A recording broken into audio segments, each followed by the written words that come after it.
Okay, yesterday we learned how to multiply and divide fractions, and today we're going to remember how to add and subtract fractions. I'm going to go through these examples fairly quickly, so if I lose you, go ahead, pause, rewind, watch it again, whatever you need to do. So, all right, let's start basic with just regular fractions. Remember how to add them. If you remember, 1/3 plus 1/3 is going to be equal to 2/3, which is easy, but it teaches us some rules that are going to carry on to more difficult problems. And if you look at how this works, in the numerator, you do the addition. So the way that you add fractions is you add or subtract numerators.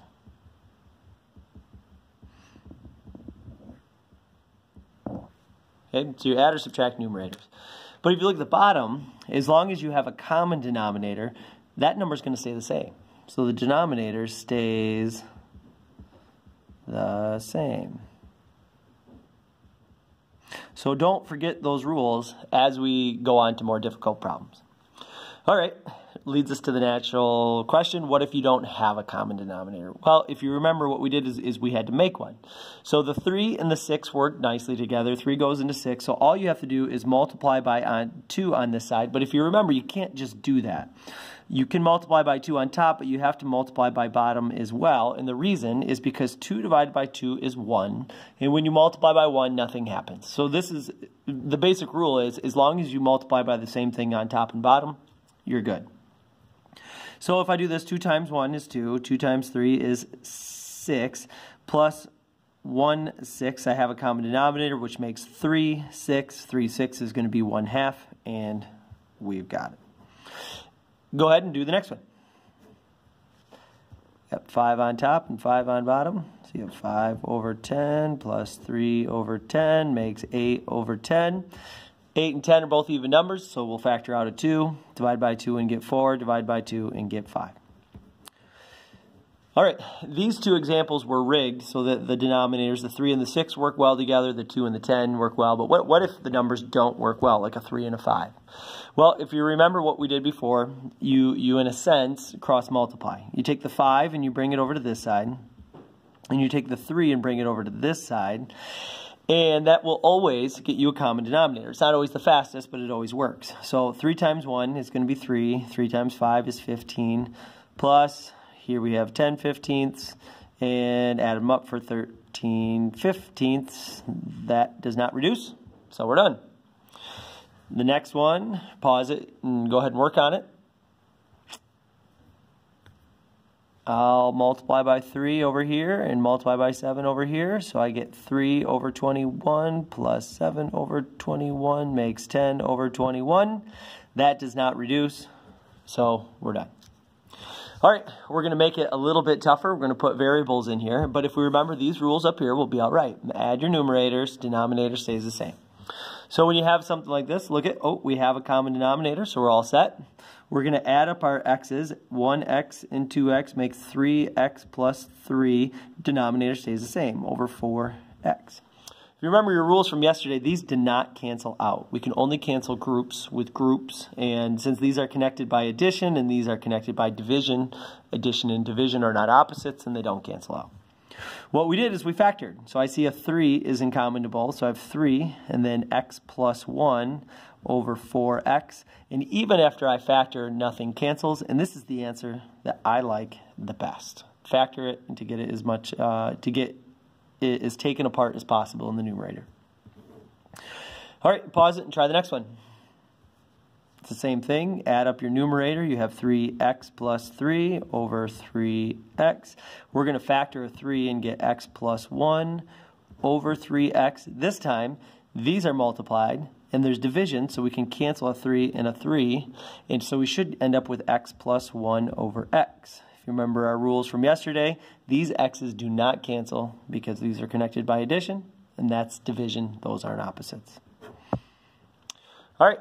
Let's see, the next one. Let's get a common denominator. If you look at these numbers, think about how I could change this 5 into a 15. So hopefully it's clear.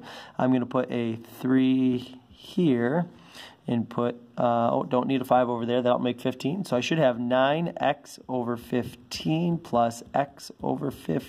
15. Add them up. 9x's and one more should be 10x over 15. Cancel a 5, and we should get 2x over 3 for your final answer. Go ahead, pause it, and try the next one. Multiply by 2 here and here. That should give me 10x minus 3x over 4, so 7x over 4, and nothing cancels, so we are done.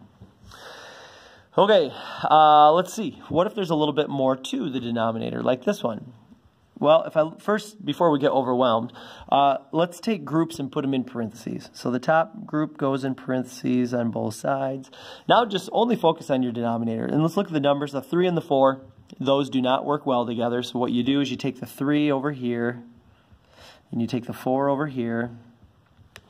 So that should give us, on bottom, we'll have a 12 and a 12, because 4 and 3 is 12. If we look, notice that this one only has one x and this one has 2. So this one over here needs an x as well in order for there to be a 12x squared and a 12x squared. On top, the 4x is going to distribute. That's why the parentheses were important. So we're going to distribute and get 4x squared plus 4x.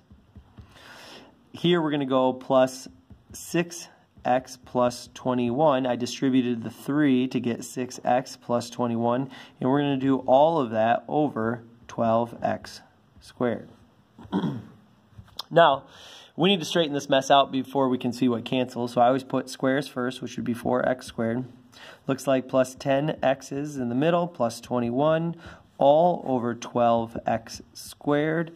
Nothing cancels right now, and the top doesn't factor, so we're going to leave it exactly like that. It's kind of an ugly answer, but it's as simple as it gets. All right, the next one is a slightly different type. If you look at it, we need a common denominator here, and the question is, how do you turn that into that? And at first, it seems really, really confusing, but what happens is that if you factor this piece right here, if you factor that, it'll be clear what the other side is missing. So let's do that. Let's take this right here and let's factor it. Set up our parentheses, put x's in each. We know it's got to be a plus and a plus. Now we need the magic combo, excuse me, of numbers that multiply for 12 but add to 7. Hopefully you can all see that it's a 3 and a 4. So now the bottom of this fraction, I see that this one has an x plus 3 and an x plus 4. This one only has the x plus 4. It's missing something. So the thing that it's missing, we need to multiply in here to make sure that it has both. So it needs to have an x plus 3 on this side, and it also needs to have an x plus 3 on top as well. This creates distribution. So the 7 distributes for 7x plus 21 plus 2. The 2 is here. The denominator, I'm just going to leave it factored. I'm going to call it x plus 3, and I'm going to call it x plus 4. The top, if I simplify that, should be 7x plus 23 over x plus 3 and x plus 4. And nothing factors to cancel, so we're going to leave it exactly like that. All right. Seems, now we have 3 fractions, so this is getting fun here. It seems like this one is going to be bad, but often these problems are rigged so that the things that are in the other denominators make up the third denominator. Let's see if that's the case. So I have this denominator, I'm looking at these other two, and let's try to factor. So I have an x and an x. Looks like I need 2 negatives here. And, oh, look at that. The magic combo should be 2 and 7. Makes 14, subtract them for 9. So what I can see is this one has the x minus 7, but it's missing the x minus 2. This one's vice versa. It has the x minus 2, but it's missing the x minus 7. So I'm going to do a big rewrite. This is going to take me a second. But I have 25. This side, I'm going to, on the denominator, we're going to have an x minus 2 and an x minus 7. Now let's rewrite this. I'm going to have an x. This one needs an x minus 2 on top, and it also needs an x minus 2 on bottom. This one over here needs, it's got a 5, and it needs an x minus 7 on top and a minus 7 on bottom. Okay, so now everything has a common denominator. It took me a bit to write it all out, but everything's got a common denominator. So I have, let's just simplify and add it all together. I have 25 plus distribute for x squared minus 2x plus 5x minus 35 all over x minus 2 and x minus 7. All right, who knows? Maybe some more things simplify, so let's try it. We'll go x squared. I see a negative 2 and a positive 5 should give me a positive 3x. And it looks like this is going to give me negative 10 on top, all over x minus 2 and x minus 7. Okay? Well, it feels like I might be done, but it's something we should always check and to see if anything cancels up here on top. So on top, let's factor for the very last time. We'll have x and we'll have x. One's positive and one's negative. Numbers that multiply for 10 but make 3, I got to add 5, subtract 2. Here I'm going to have x minus 2 and x minus 7, and those cancel. And look at that, our final answer is x plus 5 and x minus 7. Whew, that was a doozy. That's as tough as they're going to get, but I think you guys can handle it. It all flows pretty logically. All right, these last two I'm not going to make you do because they're very similar. I do want to point out one little thing here, just to remind you of difference of squares factoring. This denominator down here, maybe you forget, it goes 4x. To factor that, difference of squares is going to go x plus 1 and x minus 1, minus 4, and then x minus 1. And then once you factor, it's clear to see what this one is missing. You need an x plus 1 top and bottom. Try it, or if you feel like you got it, you can move on to your homework.